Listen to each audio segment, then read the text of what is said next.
Well, Charlie, I tell you the reason that I don't like Richard Simmons. I'll tell you all about it. And I've got damn good reasons for why I don't like that Dickie Simmons.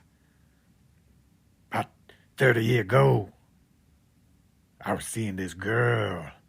Wasn't just any girl, though. You gotta understand.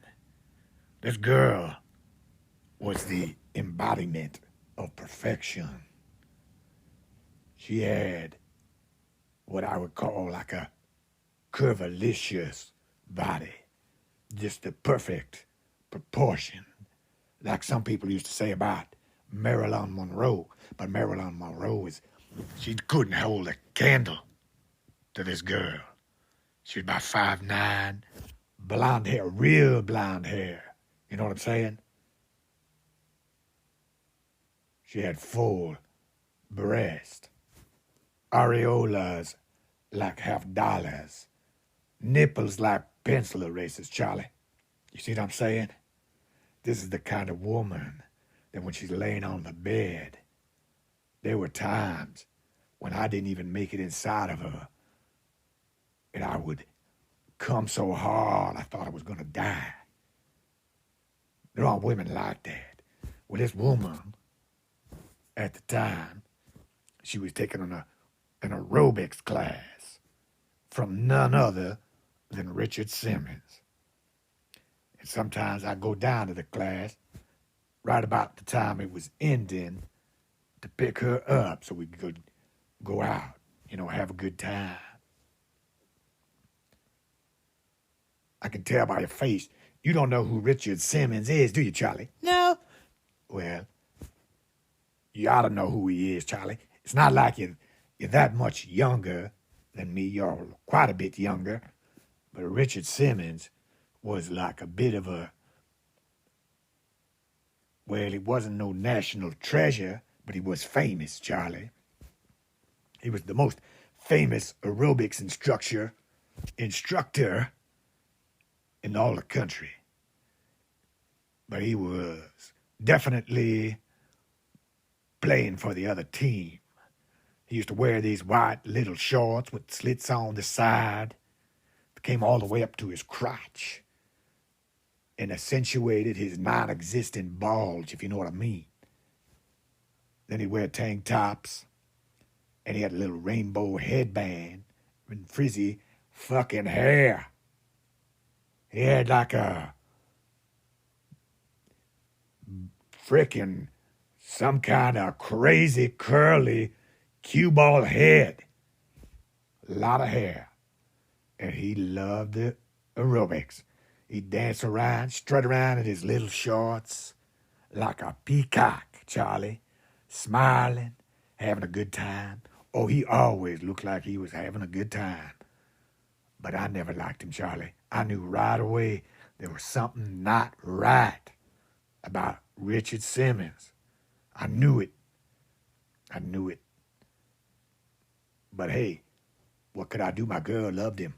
She loved those classes, and I got her on television. That was one of her big dreams, Charlie. She wanted to be on television. If there was one thing that was the downfall of our relationship, it was the fact that she wanted to be on television. She wasn't satisfied with the simple life of being a mother, of cleaning, tending to the house, cooking food. That wasn't interesting to her. And when I think back about it now, I would never stuck with that woman if she'd been ugly. We were not right for each other. And what exactly she saw in me, I don't know. Big dick, a lot of bluster and bravado. She couldn't get that in a lot of men. We'd grown up in that time when men were starting to become like women, helping her out around the house, getting all in touch with their feelings. Well, she wanted a man's man. And she found that in me, Charlie. And I was completely enamored with this woman. I was head over heels. It might have been An infatuation. That's what the doctor, I was told I had to see a doctor after certain incidences. I had to go see a doctor. And that's what he told me. He said, you didn't love that woman. I said, you don't know. You don't know what I felt. I loved her all the way down to my loins. Deep, deep, even beyond that, Charlie. Oh, I loved her.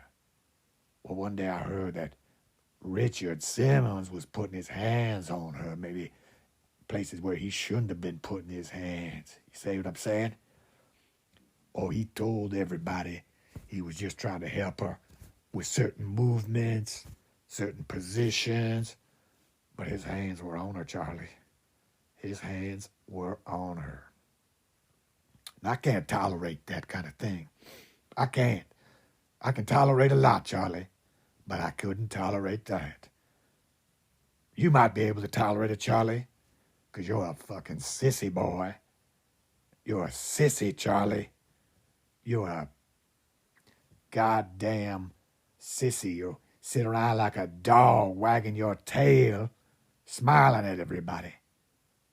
That's a sissy, Charlie. I'm not like that. So I had to go down there one day when he's giving a class. I walk right in that door, Charlie. I walk right in that door. I go right on through the whole gaggle of students that are all there doing the aerobics, the aerobicizers. Couldn't even call that a real exercise, Charlie. That wasn't exercise. That was a bunch of femboys and whatever, all parading around, showing off their bodies in tight wearing spandex. They were all running around. They thought that was high time, Charlie. They thought that was big. I go plowing through them, knocking them out of the way like pinballs. Not pinballs, like pins, like a bowling ball smashing through a bunch of bowling pins, Charlie. That's what I'm trying to say. They just went flying everywhere. I was a man on a mission, Charlie. I was possessed. I was overtaken, consumed with the anger that rises up in a man when another man or some derivation thereof puts his hand on your woman. One day you'll understand. When I finally make a man of you, Charlie, you're going to understand all of this. Do you know what I mean? Yeah. You don't understand. Not yet, Charlie. One day you will. We can't rush this. A lot of steps in the process. But anyway, I go barging through that room like an angry bull, and I grip that little Richard Simmons and by his throat. And I pinned him up against the wall, Charlie. I was crushing his windpipe, Charlie. I was so angry I was about to kill him. I would have killed him, Charlie. That's how angry I was. But one of his friends, who apparently knew some jiu-jitsu or some such thing, he got a hold of me, Charlie. He got a hold of me. I didn't know what happened because my left arm was behind my back in some type of hairpin position. He's trying to lift me up and Richard Simmons. Damn near busted my arm. People said I screamed out. Well, I did scream out, Charlie. That hurt real bad. Then he got me on the floor. I don't know how he got me on the floor, but he did, Charlie. Got me in some type of full Nelson, some type of new, never seen before move where I couldn't breathe. I couldn't talk. I was starting to lose consciousness, Charlie. There's old Richard Simmons above me looking at me, staring at me, pointing at me, yelling at people to call the police.